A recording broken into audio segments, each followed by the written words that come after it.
All right, welcome to part 2 of the miter station build series. A couple days have passed since making the first video.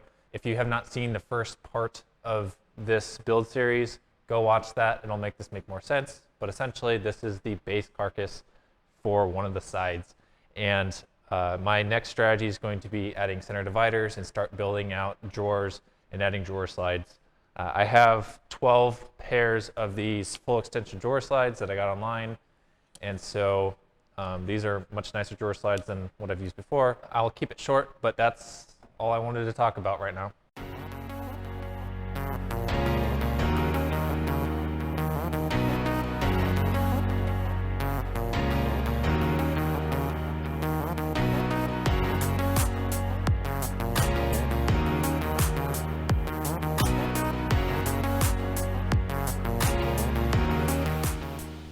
I made a change on the fly that changed the spacing of the center dividers, and as you can see, I am attaching it with countersunk screws using spacer blocks to make sure it remains perfectly parallel with the sidewalls.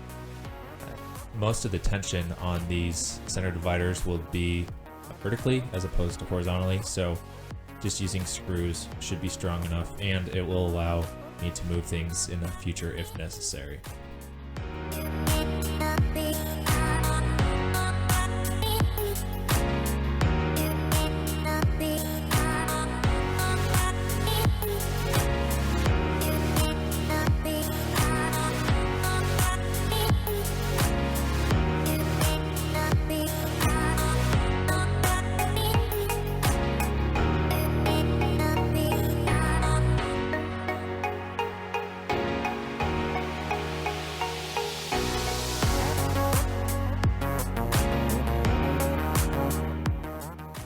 This is a completed shot of the screw placement to hold in the center dividers, and as it flips over you'll see that there are 3 equilateral bays with that third skinnier bay that will be addressed at a future time.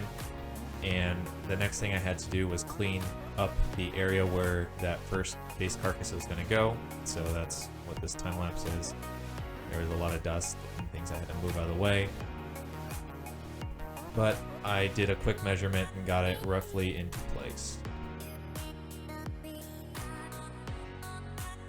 All right, the left side base carcass is now complete, and there's a couple things to talk about when installing this.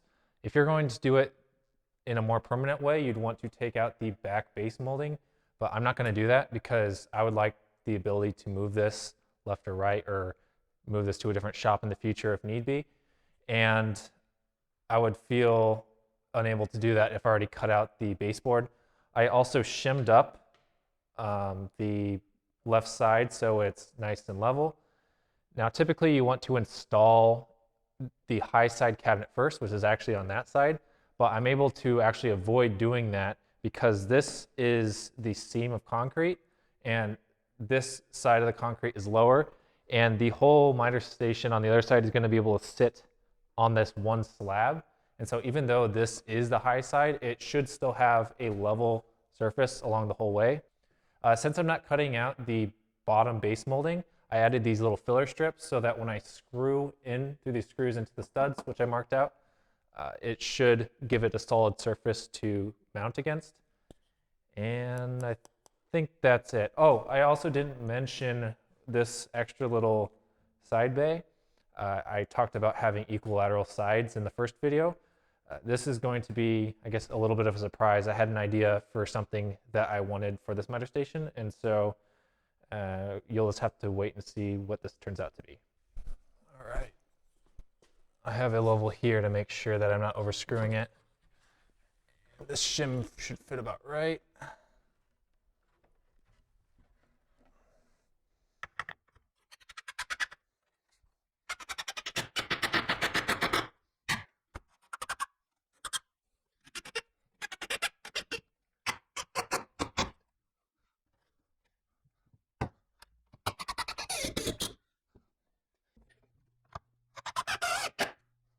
Okay. Now this shouldn't move. And for these shims, typically I'd cut them off while they're installed, but another way you can do this is to mark them out.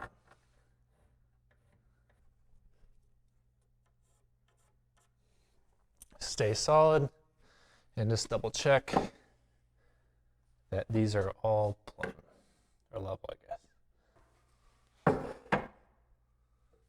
It's good.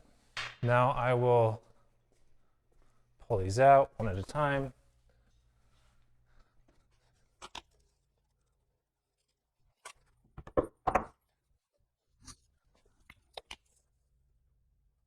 Okay.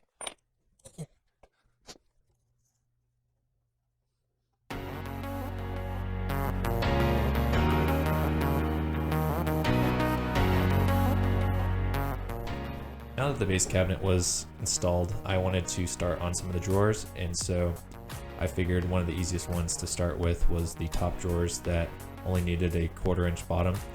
And so I ended up cutting out the pieces and assembling it, and I end up running into some problems which you will see shortly.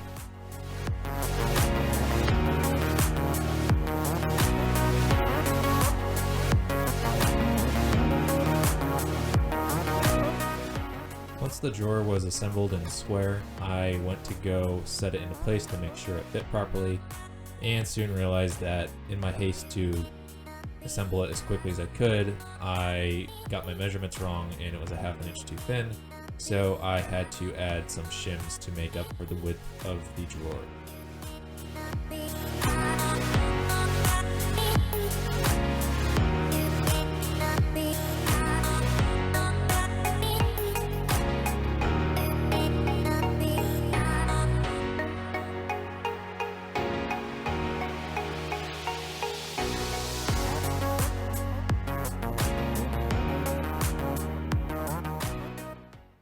Okay, it's the next day since that last bit of footage was shown of me building this drawer, and the quality of the drawer is actually really nice. By the time you add a face frame, you're not going to see any of the pocket holes.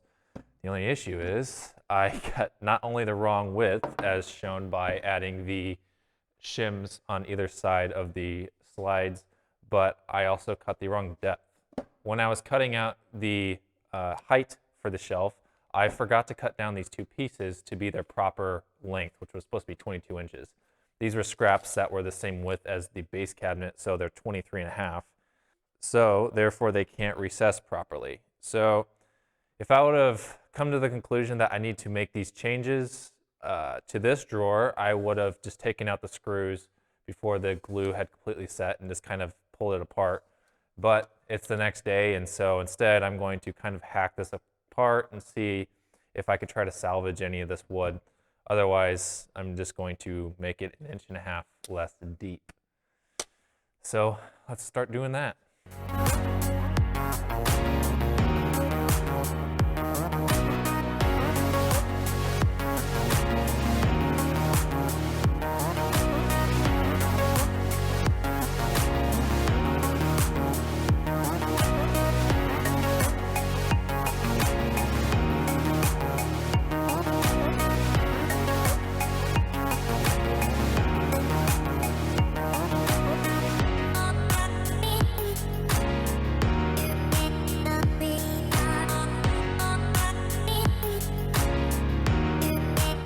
I was able to get this first drawer installed, and with its new dimensions it fits perfectly, so that's good. The drawer faces are going to be left to the very end. The next thing I'm going to work on is this little side area right here. I haven't talked about what I'm going to do with that yet. Instead, I'm just going to build it out and then explain it after the fact. It'll make more sense that way.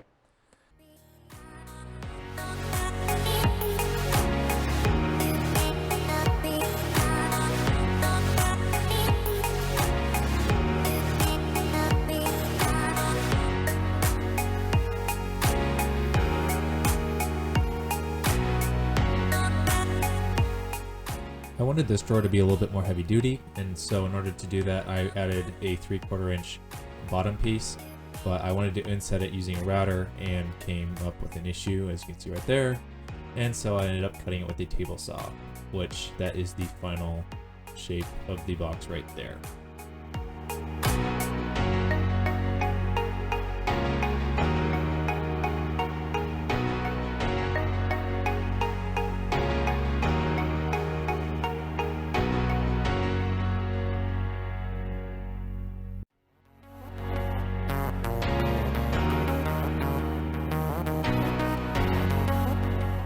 I'm generally not a fan of pegboard, but in this application it seemed to be most suitable for what I was trying to do, and it ended up turning out really nice, and so I'm happy with my choice.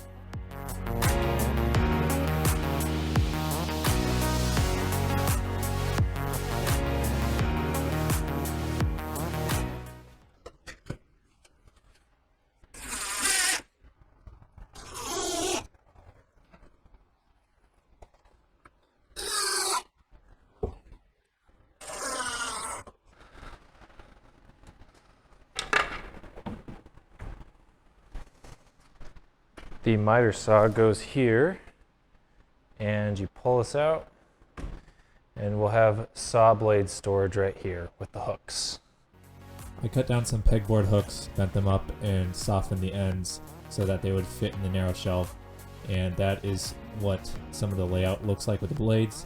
That's likely to keep changing with time, but that has already proven to be a much better way to store blades than what we were using before. Okay, I'm calling it quits. This is the end of part 2. I was not able to get as much done as I would have liked, but I am pleased with the quality of how this cabinet is turning out, especially this saw blade. With the saw blade cabinet, I was worried that this drawer was going to have some racking or a lot of lateral movement, but it seems to be pretty sturdy, and it was kind of a cool, unique little twist on what would be a traditional drawer setup. I got this drawer cut down to its appropriate depth, so it will close all the way. And in yesterday's work, I was able to get the little dividers in as well as get it mounted to the wall.